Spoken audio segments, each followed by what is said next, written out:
Welcome back for another book review. Today we are talking about this one. So this is The Wheel of the Year, a guide to Sabbats, lunar cycles, and the stars above by Nikki Van de Kar.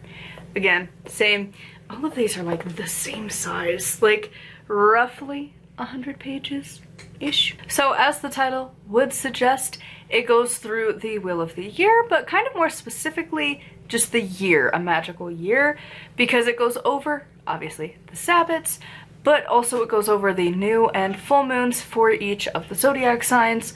So it goes into like the new moon in Aries and the full moon in, what would the opposite be? I don't know, whatever the opposite one is. Because full moon's like the opposite of the chart, so it'd be what, like Scorpio, Libra, something.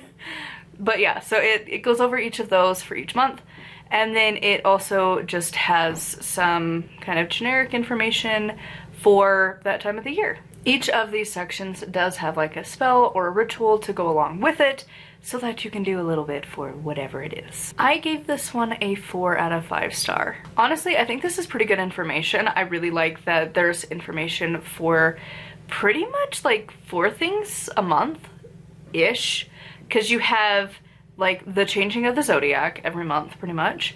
So like, you know, right now we're in April, so like the end of this month, like the 20-something, is going to change from Aries into Gemini. So there would be a section on that. Then you have for the new and the full moon, which again, now you're up to 3 different things you're gonna be doing in the month. And then usually, at least, you know, 3/4 of the year, you're gonna have a Sabbat. Of course, this month in particular, there isn't one, but it's like right on the cusp, because it's like the end of this month, the beginning of next month for Beltane. And so it's got, again, 4 different things for you to do, rituals and spells for each one. I thought that was really cool. The information was okay. You know, again, it's just sort of an introduction to the concepts, but on a whole, I don't think that's really bad, because even then, like, she talked about for, like, Lunaza, you have Lou and his foster mom, whose name I can never know how to pronounce. There's a little bit for her. Some of them, I'm like, I haven't seen, I mean, I've seen it, but, like, it's not my personal favorite of, like, putting them there. And I know I'm gonna mispronounce it, but, like, Kalich? Yeah, that one, I know, it hurt the soul, didn't it, to hear that one. That name, usually I think of it, and I've seen it quite a few times, more for winter rather than Samhain, but whatever.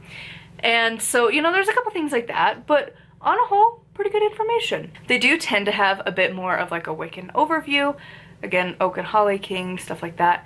But I mean, there was other things too. I mean, when it was talking about like the winter solstice, there was bits for like the Norse talking about how, very briefly, that, you know, the plant of mistletoe has a very different connotation in the Norse context, and then it's kind of evolved and changed. So that, because if you don't know the myth, that's how Baldur, right? Yeah, that's his name. The god of light.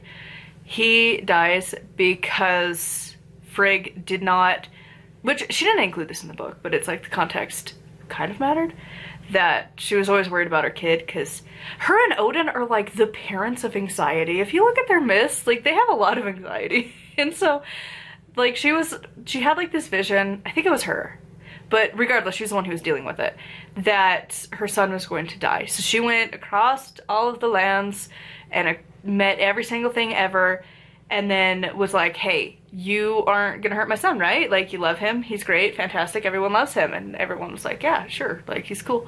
And she did that for everything except this tiny little, like, just, it's like a plant that's the, oh my god, what's the word? I can't think of it. It has a host, parasite. It's a parasite plant. So it can't live on its own, it has to have a host plant. Mistletoe, I'm pretty sure it was that one, right? I'm pretty sure, because it's like, also poisonous. But yeah, so that plant, she was like, it's fine. And she didn't. And then Loki knew that. And because Loki chooses violence all the time, he made sure to get a little spear made out of, or like a dart or something, made out of that particular plant, and then gave it to the blind brother, Hodar, or something like that. And I think sometimes it's pronounced like Hod too, like H-O-D. Anyways, that one, God of Darkness, because the brothers gives it to him and then is like, here you go, let's see if you can do it. And the brother, the light, is like, yeah, no, I'm fine. Oh, you cannot die. And then that one kills him, and then everyone's like, oh shit. And so in this book, she very summarized, way less details than that for that story, and talks about how eventually it came to be that that plant was used as like a symbol for like peace, and like on battlegrounds, it was like basically like the white flag. Like, let's not do things, guys. And just very briefly talking about it. So it has other stuff, but it does tend to be a bit more Wiccan based, which I don't think is necessarily a bad thing because the Wheel of the Year is Wiccan, but most modern pagans and witches adopt it to some degree.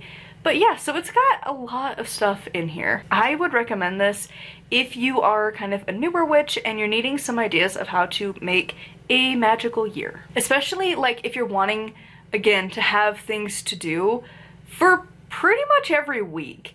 Like, again, at least like roughly every month is gonna have 4 different activities for you to be doing. It's got a lot of stuff. If you're wanting a lot in your craft, because some people want to ease in and some people want to dive in, this is a good way to get yourself not super overwhelmed, but like a little bit of stuff to do. So I would love to know your thoughts on this one in the comments down below. A huge thank you to my patrons. If you would like to support me and get access to a bunch of stuff, I don't know the order you're seeing videos, but at some point in the future, in May, I am switching up Patreon a little bit, so I am having my audiobooks for free. You just have to be a free member. It doesn't cost you anything, you just have to sign up. I know. And then you can have my audiobooks, and I am starting my fiction books over there because my author channel, I don't know exactly what I'm doing with, but it's there. So I'm moving them over here to Patreon as just like a little bonus content every other Monday, because also that's the only way I'm gonna actually read them. Having it on the other channel, it was not enough of a, I use my Patreon as like a way to like make myself be accountable, and so yup, it's moving there. So going through some cozy mysteries and the Avatar book, The Reckoning of Roku. Gonna read that soon. And then I also will have a kind of witchy like topic thing to talk about once a month. And then I also do a weekly thing on Saturdays on like vlogs or check-ins for the month and seeing how much I suck at my goals for the year. So a little bit of everything. Sometimes I have random little ramblings, but yeah, so a whole bunch of stuff on Patreon. And of course, just make sure to watch the end of these videos. That helps enormously. And until next time, thank you so much for watching, and blessed be.